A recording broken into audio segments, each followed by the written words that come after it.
Tell me. Yes, I've gathered some kind of challenges that you might have, but hey, just tell us what kind of challenges that your business, not only your research and other things, but what kind of challenges do you have in delivering both the inclusiveness issues and the circular economy?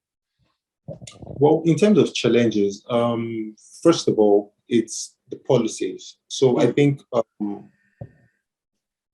there's so much, should I say we still operate stale policies, and it's not just in the UK, but globally, in terms of inclusion, and because we are yet to have a good understanding of what inclusion is. Yeah. Basically. Yeah. I agree very much. Yeah. Yeah. We are yet to understand the basics of what inclusion means, and how the circular economy itself will help accomplish it. So these issues are treated, sustainable development issues are treated as independent, subjects rather than, connected issues. These are all connected issues. Yeah.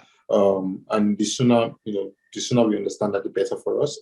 So I think one of the major challenges that we've had is if only we can have faster. In the UK, in the EU generally, the circular economic package that was directives that was launched sometime in the early 2018? Yeah, in 2018.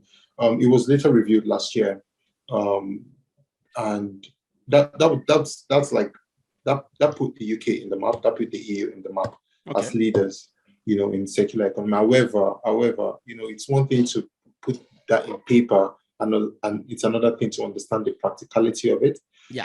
If you're expecting companies to make a huge shift from designing products, single-use products, to using components that can be reused, there are several factors that we need to take into consideration in terms of circular finance. Who pays for the loss? As a result of them making that transition, there are certain equipment, machineries that would not be useful anymore, that will become obsolete. Who covers for the cost of that? Who covers there are certain people that definitely lose their job because the skill set that they have, they need to change. They need to re-educate themselves into other things. So there are costs involved. Yes, there are costs involved. So who pays for that? Also, the behavioral part of it, understanding consumer behavior, beyond just making people buy things, but also understanding in the context of making people dispose. Often we're very good with marketing to help encourage people to buy products, but we are not really good with encouraging proper disposal of some of these items post consumption. So some of the issues. First issue that we have basically is just the policy. Secondly, it's more of getting the right talent. So talent sourcing is a huge issue globally. We haven't supply shortage in terms of there are lots of vacant roles out there, and these vacant roles, they're not because everyone's got a job.